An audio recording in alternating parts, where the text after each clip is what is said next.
very brilliantly the details which he presented before us showed how the Sikh community, in spite of its minority identity and the Akali politics, tried to stand with the mainstream nationalist politics and to fight for the cause of India's freedom movement. But still, some of the questions I believe needs to be looked into. First of all, that there is a legacy after the Akali movement of 1919 and also the Jallianwala Bagh incident, which to a great extent shaped the Sikh politics vis-a-vis the nationalist politics in 1930s, and how in the course of 1930s it is the one majority group is the Akalis and there are the other groups within the Sikhs, how they were looking at the politics of the Akalis vis-a-vis their response towards the mainstream nationalist movement. The second question is that their relationship with the Muslim League, particularly in a state like Punjab, where we find in 1937 the Unionist Party with the help of the Muslims are forming the government.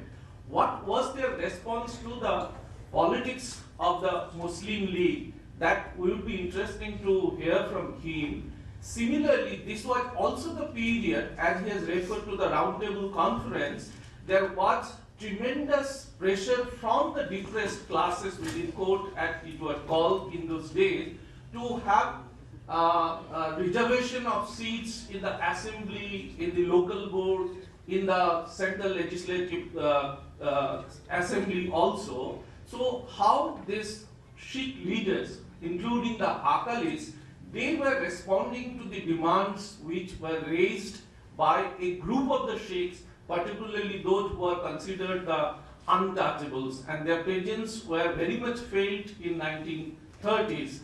And the third point, which I would like to hear from him, when after the this 1937 government, which continued till 1939, what happened to the local politics and particularly the Akali politics towards the development which were taking place from 40s with the individual Satyagraha and then followed by the Quit India movement? Why there were the changing shift at different junctures within the Akali politics vis-a-vis the national movement?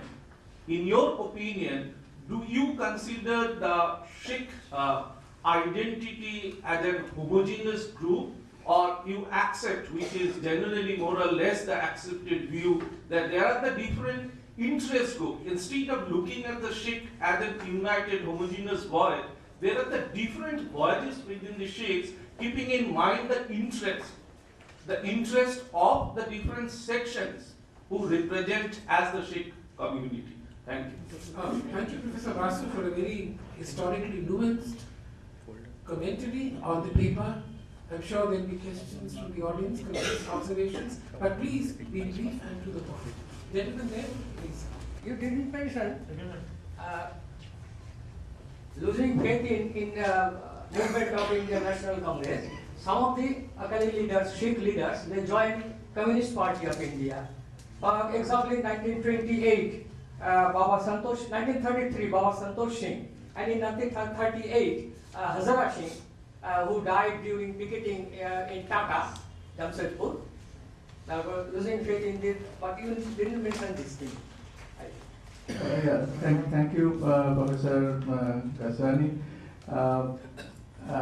My question is somewhat linked to Dr. Basu's intervention. This is about, I was wondering about your account of the support that the Sikhs provided to the nationalist movement led by the Congress Party. And in the end was really abrupt because there was a long jump. My question is about this, Indian National Congress's discourse on national unity or nationhood, which was multicultural, democratic, all-inclusive kind of conceptualization vis-a-vis the Sikh more exclusive identity constructed by the Sikh nationalists. from early on, and which actually culminated in the formation of various, ethnically strong, ethnically charged movement in Punjab, and finally which culminated in the demand for Khalistan in the later days. So the tension between the two, I think it has been underplayed in your presentation. Thank you. Any further questions or comments? If there are none, then we can request Professor Gajani to respond. Let me submit. Many of the questions I replied yesterday when Himati Banerjee presented the paper. But not all of us might have been there. No, I will reply. You have patience and listen. I have told you at the very outset that this is a long paper of long papers, 26 pages. And out of those 26 pages, I presented only 5 pages, raising certain issues. My purpose in the paper was, I will reply all the questions of Dr. Basu, yours, because I have thoroughly studied the original primary sources in the archives when I was asked to write this paper. I did not depend on the secondary sources. In my paper, you will find the totally primary sources. And my mission was to present the positive character of the Sikh community. People have wrong notion about the Sikhs, that they always acted against the interest of the nation. It was not at all. If there are certain secessionists, terrorists, that is a reason behind it.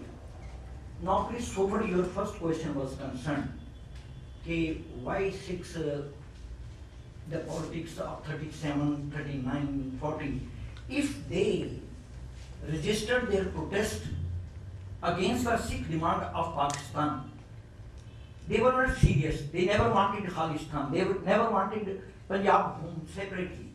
They wanted to oppose the demand of the Muslims. That was the basic crux of the politics of Punjab. They wanted to make them silent. They wanted to see that they can be stopped. So for their demand of Pakistan, creation of Pakistan was concerned, only by their own demand. And they put full force and strength behind this demand. But they were never interested, they were never serious. If you see the Punjab native newspapers report and the home political records, you will find categorically a clear picture that they were only interested to oppose the demand of the creation of Pakistan, but they were never interested to have a separate land for themselves. After the partition, when they had to suffer a lot in the hands of the Muslim, then they of course started thinking that they will be crushed between Hindus and the Muslims. And then they thought that they must have separate. And even then, they never wanted separate state for themselves. They wanted just the bifurcation of the United Punjab after partition.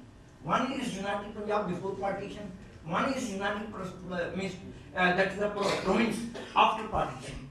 You know, there was Punjab, there was portion of Haryana, total Haryana and portion of Himachal. They wanted that, and they wanted their domination in the political structure because they wanted their own chief minister, their own government, their own structure. That was the point. And that was only after 47.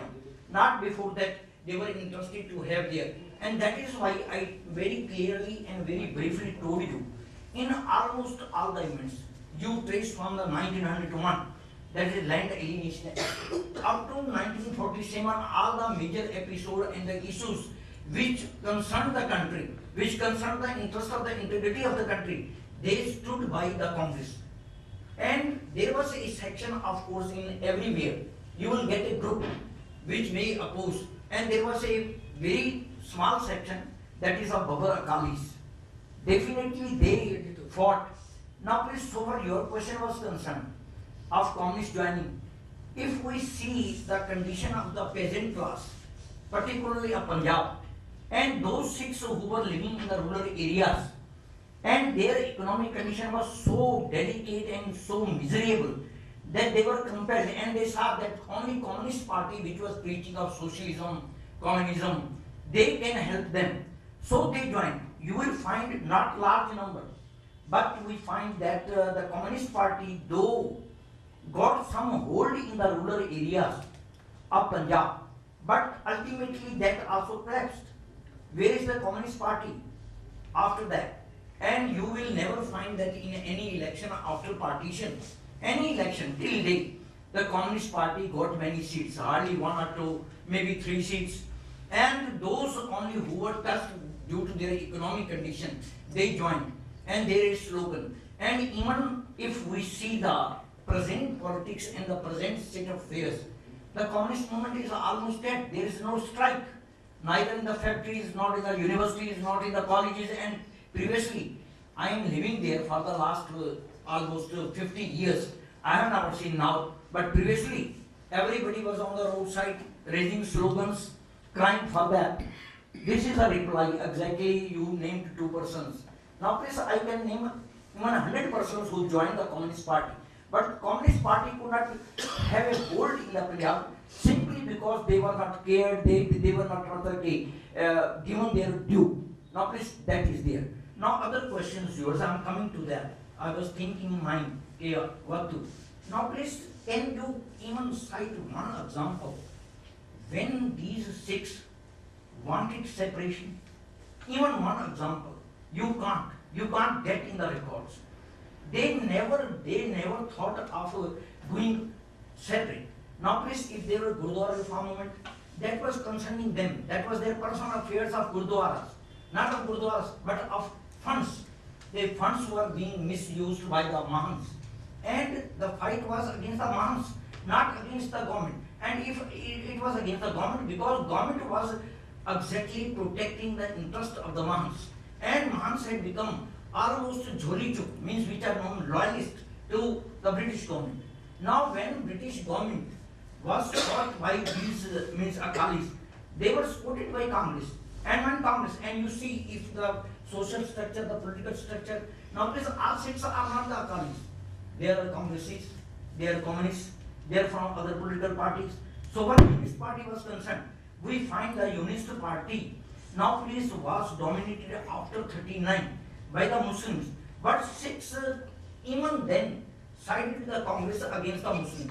And Muslims were not allowed to have their say in the political affairs. If you see up to 46, and when in 46 Nehru became the Prime Minister, and then Jinnah came into now please clash with that. Even then, if you see the records, 6 was siding with the Congress and with the Hindus. 6 never had in their mind. Now please, I yesterday told you that I was attacked. I was rather many terrorists came to shut me down. I told you yesterday at my residence with my family. But despite all that, I'm telling you, when there was terrorism in Punjab for a period of 11 to 12 years, we were living together. We were attending the function of each other. Even there was death ceremonies, we participated. If there were death ceremonies in Hindu families, they participated. We attended the marriage function. But particularly during this period, I can say with authority and with certain documentation supported that 6 never wanted a separate nation. They never wanted to be separated from the Hindus. Rather, they always supported the cause of the Hindus. They stood by the side of those parties which fought for the liberation of the country. And they were on the always means on the forefront. Now please see Jallianwala Bagh. If you see the figures of Jallianwala Bagh, who were there? Majority out of 437 persons, there were 306 were there. So how we can say that they were having a separate and they were having a separate ideology and separate class? Professor Bhattacharya had a question? Yes. Yeah, my question, sir, do I have to repeat it? Have you forgotten this question? In that case, Okay, no problem. I'll repeat it. My question was, well, this is a little bit intriguing about your account, which is a bit, superficial, the long-term account of the historical development. But when you look at the very self-perception of the Sikh as a religion, I mean, my question now is a little bit extended. That in Sikhism, is it possible to separate state, society, and religion in Sikhism? Because they have a different view of their own life, where politics, religion, the society, they are inseparable from each other. There is a question of organic unity. And that actually gives birth to a sense of ethnic identity, which is quite strong. I mean, historically, I mean, you refer to his question about the communist movement. You know, one of the reasons why communist movement failed in Punjab, because you perhaps are aware that once upon a time the Lal Party was very powerful. And Lal Party was powerful because it was actually centered on the Sikh ethno-nationalist identity. But the Communist Party of India, they wanted to hegemonize that in their own way. It was a wrong approach, and ultimately, the whole thing was disintegrated. So my question was then, when you were continuously talking about the support the Sikhs extended to nationalist movement, I share with you those concerns. My question is theoretical. The Indian National Congress held on to a different notion of nationhood, which is at variance with the various ethnic understanding, ethnic self-definition of their identity. So whether you have seen any tension, that tension is not obvious in your paper. Thank you. No, You finished just around 5 to 7 minutes. 5 to 7 minutes. okay, matter 1 minute. Very partly. Now I tell you, this your concept and this your theory, which you have explained to me and you want reply, it is after partition. Before partition, there is not even a single instance, single evidence to prove that they wanted separation, they wanted a separate ideology. If we even go through the Granth Sahib, Guru Granth Sahib, and if you know who compiled it and who are the authors, they have never talked of separation even in the teachings and in the ideology of Sikhism. There is a work of 36 authors, and out of 36 authors, there is a work of 5 Sikh Gurus up to Guru Arjan Dev. And the rest are Hindu bhakts, birds, sons, and you will find large number of ideology of the Hindus, and it is only after partition, the terrorists, the Babar Khalis, they separated themselves and now they wanted a separate state for themselves. That was a narrow approach, but narrow approach of how many? They were counted on fingers. You see 11 years of terrorism in Punjab dominated. But when it collapsed, why it collapsed? Because everything can't be told, because it will go against their feelings, it may hurt their feelings. They themselves was the root cause of their uprooting terrorism in Punjab. And those who wanted separation, who wanted a separate nation, separate society, they could not survive, they could not exist, they are no more. I am just giving you a simple example. We were living together. We were not only living together, we were participating, not participating, helping to each other at such a critical juncture where we never expected this kind of help can be there. We are in the university, and in the university there are 60-40 ratio, and that 40 ratio of Hindus are being looked after by the Sikhs, particularly during those times when there was always danger to the life of the people.